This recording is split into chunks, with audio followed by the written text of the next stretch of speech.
जाति है क्या और हम जाति किसे मानते हैं किसे नहीं मानते, और जाति कितनी हो सकती है और मेरी जाति क्या है और आपकी जाति क्या है। अच्छा, ये विषय मैंने अभी लिया जब इन्होंने मेरी अभी जाति बदल दी। बात यह है कि मैं संसार में जिस चीज का सबसे बड़ा विरोधी हूं वो जाति है, लेकिन मेरे नाम के साथ एक शब्द षड्यंत्र पूर्वक जोड़ा गया, षड्यंत्र पूर्वक जोड़ दिया। ये कहते हुए मैं नाम लेने में भी नहीं कतराऊंगा, ये षड्यंत्र एक संगठन ने किया, एक निर्मात्री सभा नाम का संगठन है। उन्होंने मेरे नाम के साथ भारतवाद शब्द जोड़ दिया और वो भारतवाद शब्द इतना प्रचलित और इतना प्रसिद्ध हो गया कि अब मेरी जैसे मजबूरी बन गया, क्योंकि मुझे फोन करके लोग कहते हैं जी योगेश जी से बात करनी थी। मैंने कहा जी मैं योगेश बोल रहा हूँ। बोले कौन से योगेश? योगेश दत्त, योगेश वैदिक, योगेश यादव के योगेश भारद्वाज। तो फिर मुझे मजबूरन कहना पड़ता जी ये वाला बोल रहा हूँ। लेकिन असल में संसार में सबसे बुरी चीज अगर कोई है इस भारत के लिए इस समय वर्तमान में तो वो जाति। लेकिन जाति किसे कहते हैं और जाति को हम मानते हैं कि नहीं मानते, इसे समझने का यत्न करेंगे। लेकिन पहले आपसे पूछता हूं, ये बताओ आप किसी जाति से हो कि नहीं हो? मुंडी हिलाओ भाई, है ना जाति? क्या जाति है आपकी? अरे बिना मतलब की बातें कर रहे हैं। आधे आर्य समाजी बैठे होंगे, नहीं इसलिए कह रहे मानो मानो, कुछ नहीं। आप तो जाट हो, जाट, गुजर हो, राजपूत हो, चमार हो, बामन हो, बढ़ई हो, लोहार हो, कश्यप हो, पाल हो, चमार हो, वाल्मीकि और उससे परे पता नहीं क्या क्या। और ये जो इतनी जातियां हैं, अच्छा तुम्हारी भी हैं कि नहीं माओ? क्यों नहीं मैया? है कि नहीं है? सबकी जातियां हैं। और ये जो जातियां हैं जो हम सबकी बनी हुई हैं, इन जातियों को तनिक देख लेते कितनी जातियां। अच्छा कितनी जातियां होगी? 36 बिरादरी तो कहते ही हैं, पर 36 होंगी या 50 होंगी? अच्छा 100 आकलन करते हैं। अच्छा 500, 1000 होंगी? 1000? अच्छा 5000, 5000 पे बस करूं क्या? कि 10,000 होंगी कि इससे भी ज्यादा होगी? अरे ये तो जातीय जनगणना का ढिंढोरा गले में लेकर घूम रहे हैं साहब। इन्हीं की पार्टी ने 2011 में जनगणना कराई थी और उसमें जातीय जनगणना कराई थी। अकेले महाराष्ट्र में 4.5 लाख जातियां हैं, अकेले महाराष्ट्र में। भारत में 47 लाख से ज्यादा जातियां हैं। अब ऐठो मूछ कि मैं इस जाति से 47 लाख में तुम्हारी औकात कितनी है? तुम क्या हो? तुम कौन हो? जाट कितने से हैं? गुजर कितने से हैं? राजपूत कितने से हैं? भूमिहार और अहीर कितने से हैं? नाम मात्र के पूरे देश में जब तुम्हें 47 लाख जगह बांट दिया जाएगा तब तुम्हारी क्या दशा होगी, क्या तुम नहीं समझते? एक घिसी पीटी बर्बाद कहानी सुनाता हूं, तुमने बचपन से सुनी। एक जंगल में 4 बैल रहते थे, खूब मोटे ताजे तगड़े बैल थे। एक सिंह इन बैलों को मारकर खाना चाहता था क्योंकि वो मांसाहारी है। लेकिन चारों बैलों पर उसने जब भी हमला किया, चारों बैल मिलकर हमला करते और इस सिंह को बुरी तरह जख्मी करके भगा देते। सिंह समझ गया कि चारों बैलों को एक साथ मारना संभव नहीं है, तो उसने पहले एक बैल के कान भरे, फिर दूसरे बैल के कान भरे, फिर तीसरे बैल के कान भरे, फिर चौथे बैल के कान भरे और चारों बैलों को एक दूसरे से अलग अलग कर दिया और फिर एक एक करके चारों बैलों को खा गया। जब तुम 47 लाख जगह बट जाओगे तब तुम्हारी क्या दशा होगी? आज तुम 110 करोड़ हो, लेकिन जब 47 लाख जगह बटोगे तो तुम्हारी संख्या कुछ हजारों में होगी और तुम्हारे शत्रु ये 47 लाख के सारे तुम्हारे शत्रु होंगे। तब कैसे अपनी रक्षा करोगे? कैसे देश की और कैसे राष्ट्र की? बंधुओं, जाति किसे कहते हैं, शास्त्र जाति किसे कहता है, सुनो ध्यान से। न्याय दर्शनकार कहते हैं आकृति जाति लिंगाख्या। जिनकी आकृति एक प्रकार की हो उनकी एक जाति होती है। आकृति कैसी होनी चाहिए? एक जैसी, जैसे घोड़े। अच्छा बताओ, सारे घोड़े एक ही आकृति के हैं कि नहीं? सारे हाथी एक ही आकृति के सारे मोर एक ही आकृति के हैं। इसका अर्थ है जिनकी आकृति एक है, ये जाति होने का पहला लक्षण है। दूसरा लक्षण जाति यानी जन्म। जाति का अर्थ क्या होता है? जन्म। जन्म लेने का तरीका क्या है? जिनका जन्म लेने का तरीका एक हो, उनकी भी एक जाति होती है। जैसे हम चिड़ियों में एक चिड़िया ले लें, गोरैया, तो ये बताओ सारी गोरैया एक ही प्रकार से जन्म लेती हैं कि अलग अलग प्रकार से? एक ही प्रकार से। सारी भैंस जो होती हैं एक ही प्रकार से जन्म लेती हैं कि अलग अलग प्रकार से? एक ही प्रकार से। अच्छा ये बताओ मनुष्यों में भी सारे मनुष्य एक ही प्रकार से जन्म लेते हैं कि अलग अलग? ऐसा तो नहीं होता कि हिंदुओं के यहाँ माएं बच्चा जनती हैं और मुसलमानों में अंडा देती है। सबका जन्म लेने का तरीका एक ही है, अलग अलग नहीं है। जाति का पहला लक्षण सबकी आकृति एक प्रकार की हो। जाति का दूसरा लक्षण बोलो, जन्म लेने का तरीका भी एक ही प्रकार का हो। और तीसरा लक्षण लिंग। लिंग मतलब पहचान। उनकी पहचान के लक्षण भी एक जैसे हो, इसे एक जाति कहते हैं। अगर ये तीन चीजें कुछ समूह में मिल जाती हैं तो उनका एक जाति बन जाती है। मेरी ओर ध्यान दो, यहाँ मेरी ओर ध्यान दो और सावधानी से सुनो। आकृति, जाति, लिंग। अच्छा अब इसे पहचान कर देख लेते हैं। देखो ये दीवार है ना, इस दीवार के परे मानो रेत पड़ा और उस रेत पर से कुछ लोग जाते हैं। जैसे एक हाथी गया, एक घोड़ा गया, एक चिड़िया गई, एक सांप गया और उनके चलने के निशान रेत पर रह गए। तो ये बताओ पहचाना जा सकता है कि नहीं किस किस जाति के जंतु गए हैं? मुंडी हिलाओ, माओ बताओ पहचाना जा सकता है ना? अब दूसरी बात बताओ, उसी रेत के ऊपर से एक जाट गया, एक चमार गया, एक ब्राह्मण गया, एक वाल्मीकि के आदिवासी, एक गुर्जर गया। उनके पांव के निशान देखकर तुम पहचान सकते हो कि इनमें जाट कौन सा था, ब्राह्मण कौन सा, चमार कौन और राजपूत कौन? बोलो पहचाना जा सकता है? और तुमसे कोई पूछे तो तुम क्या कहोगे? तुम कहोगे देखो जी, यहाँ से जो लोग भी गए हैं वो सब मनुष्य गए हैं। जो भी लोग गए हैं वो कौन गए हैं? ये पैरों के निशान मनुष्यों के पैरों के निशान हैं। इनमें जाट कौन, गुर्जर कौन, राजपूत कौन, ये तो मैं नहीं जानता, लेकिन ये पक्का है कि ये सब मनुष्य गए। तो हम सब की जाति क्या है बोलो? क्या जाति है हम सब की? हम सब की जाति है मनुष्य जाति। और जब तक तुम इस मनुष्यता में रहोगे, अपनी जाति से जुड़े रहोगे। हमारे यहाँ ग्राम समाज में एक बात कही जाती है कि जाति उसे कहते हैं जो कभी नहीं जाती। जो कभी नहीं जाती उसी का नाम जाति है। ये बात एकदम सच्ची है। अच्छा ये बताओ, कोई घोड़ा पैदा होकर बदल सकता है अपने जीवन में कभी? कोई बंदर पैदा होकर जीवन में कभी कुछ और बन सकता है? कोई सर्प पैदा होकर कुछ और बन सकता है? क्या तुम मनुष्य पैदा होकर कभी बंदर बन सकते हो? नहीं। कुछ एक लोग हैं इस देश में जो मनुष्य पैदा हुए थे बाद में गधे बन गए, लेकिन सच्ची बात यह है वे भी गधे ही पैदा हुए होंगे। गधा भी कभी मनुष्य नहीं बन सकता और मनुष्य कभी गधा नहीं बन सकता। जाति उसे कहते हैं जो कभी नहीं जाती। ये बात समझ में आई कि नहीं आई? है ना? अब इसमें एक बात एक उदाहरण से समझ लो। मान लो एक लड़का है चमार का बालक, चमड़े का काम उसका बाप करता था। चमड़े का काम करने वाले को संस्कृत में चर्मकार कहते हैं। इसी चर्मकार शब्द से बिगड़कर चमार शब्द बना। चमार का लड़का 12वीं कक्षा पास कर लिया और फौज में भर्ती हो गया। तो जब वो फौज से वापस आता है तो लोग क्या कहते हैं? कौन आया? कौन वापस आया बोलो भाई? फौजी वापस आया। कोई कहता है चमार का लड़का वापस आया?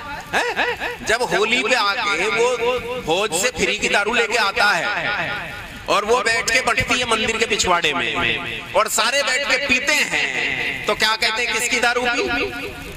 कोई कहता है चमार की दारू पी? क्या कहते हैं? फौजी की दारू पी। और जब पीकर उनमें झगड़ा होता है और वो फौजी क्योंकि तगड़ा है और 3 के सिर फाड़ देता है, तो अगले दिन अखबार में खबर छपती है कि होली पर शराब पीने से झगड़ा हुआ, फौजी ने 3 के सिर फाड़े। बात समझ में आए? अब ये पैदा हुआ था चमार का लड़का, लेकिन बन गया क्षत्रिय, तो इसका मतलब ये जाति नहीं हो सकती, क्योंकि जो चला जाए वो जाति नहीं होती, वो तो कुछ और होता है। वो क्या होता है वो बाद में बता। जो चला जाए वो जाति नहीं। अब इसे उल्टे तरीके से सुनो। मान लो मेरी लड़की है और मेरी लड़की ने लेदर टेक्नोलॉजी में बीटेक पास किया। लेदर टेक्नोलॉजी में बीटेक पास करके वो चमड़े का काम करने लगी और ली कूपर या बाटा जैसी किसी बड़ी कंपनी में वो चमड़े के जूते डिजाइन करने लगी। तो बोलो क्या काम कर रही है? चर्मकारी का। क्या हो गई है बोलो? चर्मकारिका हो गई। अभी मैं गुरुकुल में दर्शन पढ़ाता, बच्चों के लिए ब्राह्मण का काम करता हूँ और मेरी कन्या चमड़े का काम करने लगी। क्या कहलाई? ये चर्मकारिका कहलाएगी। बात समझ में आई? तो ये तो चली गई। ये जाति नहीं है, ये व्यवसाय है। ये क्या है बोलो? लोहे का काम करने वाला लोहकार, तांबे का काम करने वाला ताम्रकार, सोने का काम करने वाला स्वर्णकार, मिट्टी का काम करने वाला कुंभकार, चमड़े का काम करने वाला चर्मकार, खेती का काम करने वाला किसान, लकड़ी का काम करने वाला काष्ठकार। ये व्यवसाय हैं, धंधे हैं, जातियां नहीं है। तो आज से हम लोगों की सबकी जाति क्या है बोलो? मनुष्य। क्या जाति है हमारी? मनुष्य। अच्छा, मनुष्य जाति में एक अंतर आ जाता है थोड़ा सा। क्या? कि मुझ में और मेरी बेटी की आकृति में थोड़ा थोड़ा अंतर है कि नहीं है ना? वो लड़की है भाई, मेरी मूंछ दाढ़ी आती है, उसके रोज काट लेता हूँ फिर मूंछ दाढ़ी आ जाती है, उसके खाद पानी डालो तो भी मूंछ दाढ़ी नहीं आएगी। तो मेरी आकृति में और उसकी आकृति में थोड़ा सा अंतर है, इसलिए एक जाति के अंतर्गत मनुष्य में दो उपजाति बन जाती है। एक पुरुष उपजाति और दूसरी स्त्री उपजाति। अच्छा, अब एक बात बता दो मुझे, पुरुष महान है कि स्त्रियां महान है? पहले पुरुषों से पूछ लेते हैं, बताओ भाई। अच्छा, कोई ने तो मुंह नीचे कर लिया डर के, बोले ये आदमी पिटवाएगा। भैया मेरे वाली तो यहीं बैठी है, मैं ना कहूं पुरुष महान है। बोले पुरुष महान है कि स्त्री महान है? देखो सारे स्त्री कह रहे हैं। देखो ये तो मानना पड़ेगा स्त्री महान है। इतने पुरुष संख्या में इतने हो गए भी नहीं कह पाते। अच्छा, माताओं से पूछ लेते, बोलो माताओं, पुरुष महान है कि स्त्री महान है? ये देखो ये बात होती है। छाती ठोक के कह रही है स्त्री महान है और ये डरे हुए कह रहे हैं स्त्रियां महान है। सुनो ध्यान से, स्त्री महान है कि पुरुष महान है? बात तो यही है कि संसार में साहित्य में जितना विमर्श हुआ है वो सारा स्त्री पर हुआ है, जितना विमर्श हुआ है वो सारा नारी पर हुआ है। हमने भैया लाडना सीखी है तो नारी से, और वीरता सीखी है तो भी नारी से सीखी है। इसलिए कवियों ने कहा है, नर से दो दो मात्रा भारी नारी। न में जब आ जुड़ता है, र में जब ई जुड़ता है, तब जाकर नर से क्या बनता है? नारी। नर से दो दो मात्रा भारी नारी। और क्या कहा? नारी तुम केवल श्रद्धा हो विश्वास, रजत नग पगतल में पीयूष स्रोत सी बहा करो जीवन के सुंदर समतल में। नारी की इतनी अर्चना हुई, इतनी अर्चना हुई, इतनी अर्चना हुई कि नारी जितनी अर्चना किसी की हुई नहीं। हमने देश को भी क्या बना दिया? भारत माता। क्या बना दिया देश को हमने? देखो, भारत अकारांत पुंलिंग है, भारत स्त्रीलिंग शब्द थोड़े। भारत तो अकारांत पुंलिंग शब्द है। भारत पापा कहना चाहिए, लेकिन हम क्या कहते हैं? भारत माता। और जब हम गाते हैं भारत माता के संबंध में तो क्या कहते हैं? वो राष्ट्रगीत है ना हमारा, क्या है ना? वो तो राष्ट्रगान है, राष्ट्रगीत। हाँ, सुजलाम सुफलाम मलयज शीतलाम शस्य श्यामलाम मातरम माँ। यहाँ हमने देश को क्या कहकर पुकारा? माँ कहकर। सुजलाम सुफलाम मलयज शीतलाम शस्य श्यामलाम मातरम फुल्ल कुसुमित द्रुमदल शोभनीम सुहासिनीम सुमधुर भाषणीम सुखदाम वरदाम मातरम। इसमें बार बार माँ कहा गया है। देश को हमने माँ कहा, राष्ट्र को हमने माँ कहा, जबकि ना तो देश स्त्रीलिंग शब्द है, ना राष्ट्र स्त्रीलिंग शब्द है, ना भारत स्त्रीलिंग शब्द है। तब भी हमने राष्ट्र तक को माँ कहकर पुकारा। हमारी माँ में इतनी श्रद्धा है कि हमने मान लिया कि स्त्रियां महान होती हैं। स्त्रियां महान होती हैं, लेकिन अभी तुमने दूसरी स्त्रियां नहीं देखी हैं? दिल्ली गए हो कभी? दिल्ली गए हो कभी? मैं ट्रेन में चढ़ा, आजकल वो नई सी ट्रेन चलती है ना मेट्रो, मैं मेट्रो में चढ़ा तो मेट्रो में सामने एक भाई साहब खड़े थे, निक्कर पहन रखा था, टी शर्ट पहन रखी थी, बाल छोटे छोटे जैसे मेरे हैं ऐसे ही थे। तो मैंने कहा भाई साहब थोड़ा रास्ता दे दो, तो पलटकर बोली मैं तुम्हें भाई साहब दिखता हूं? मैंने कहा देख बहन जी, दिखता तो तू भाई साहब ही है, तू है क्या वो एक अलग विषय, लेकिन दिख तू भाई साहब ही रहा है। अच्छा दुनिया बदल गई, देखते देखते दुनिया बदल गई। मैं डर गया, आगे गया तो साड़ी पहने हुए एक बहन जी खड़ी थी, साड़ी पहन रखी थी, लंबे बाल थे, मैं उनकी बात बहुत घबराया हुआ। मैंने कहा बहन जी थोड़ा रास्ता दे दो। वो पलटी तो इतनी लंबी दाढ़ी, बोली मैं तुम्हें बहन जी, बोला मैं तुम्हें बहन जी दिखता हूं?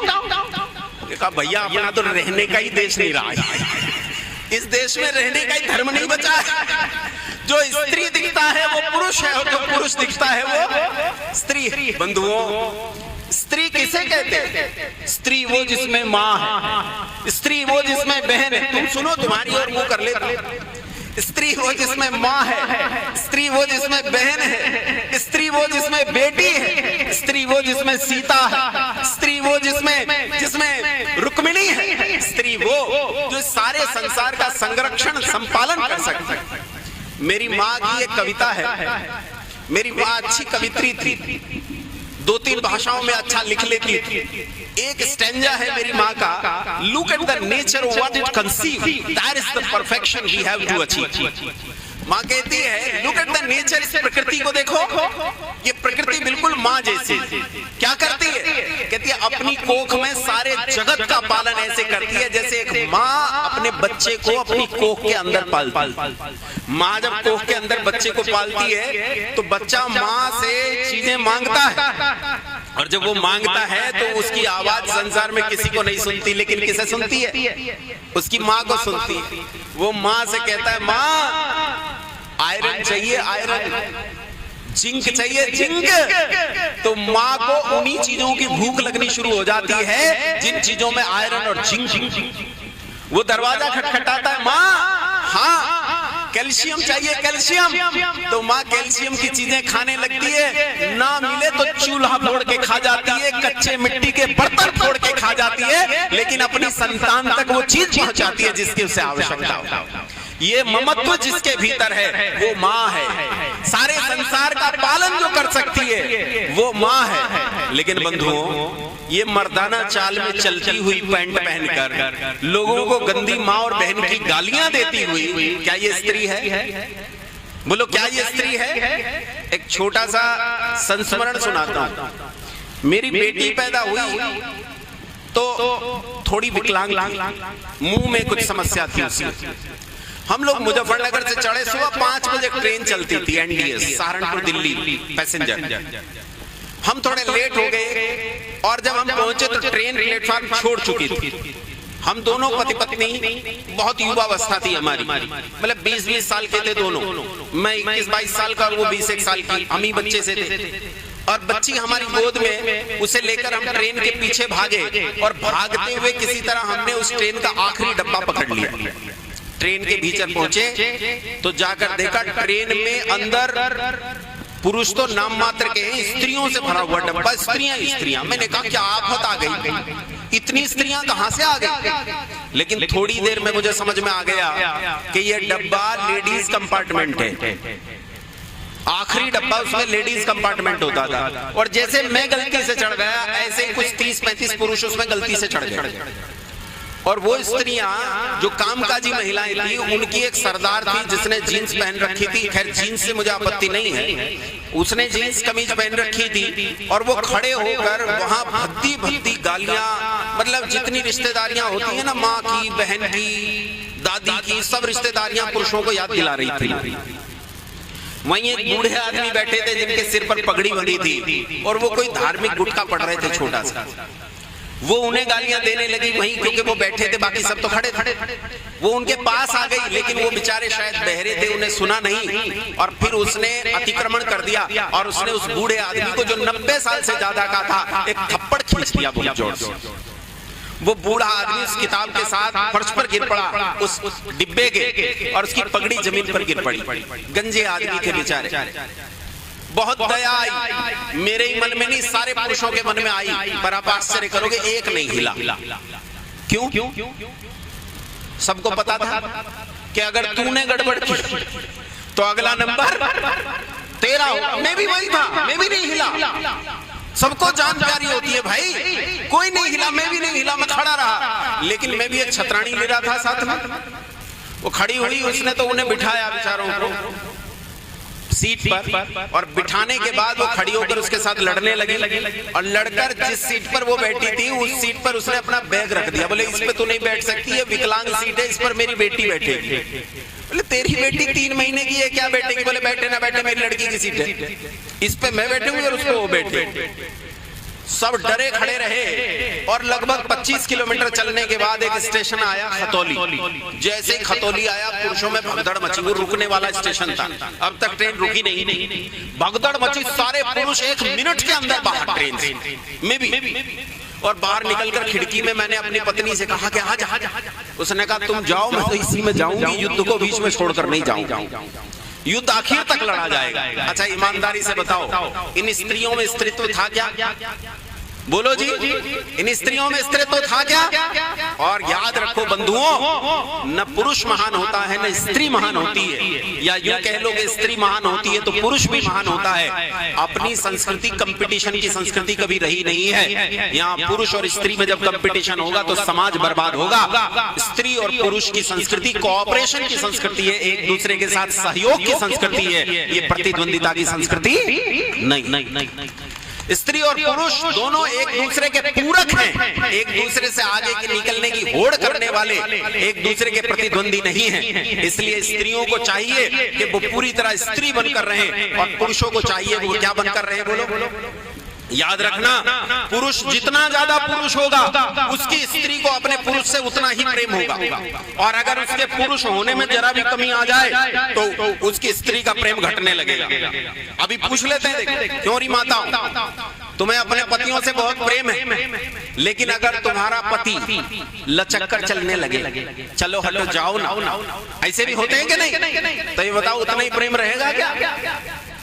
और तुम बोलो, तुम्हारी स्त्रियां अगर मर्दाना व्यवहार करने लगे तो तुम्हें उनसे प्रेम रह जाएगा क्या? वैसा स्त्री जितनी ज्यादा स्त्री होगी, पुरुष को उतना ही प्रेम होगा, और पुरुष जितना ज्यादा पुरुष होगा, स्त्री को उससे उतना ही प्रेम होगा। इसलिए स्त्री और पुरुषों को आपस में कंपटीशन नहीं, कोऑपरेशन से रहना चाहिए, सहयोग से रहना चाहिए। ये सहयोग से रहेंगे तो परिवार बचेगा, समाज बचेगा, देश बचेगा, दुनिया बचेगी।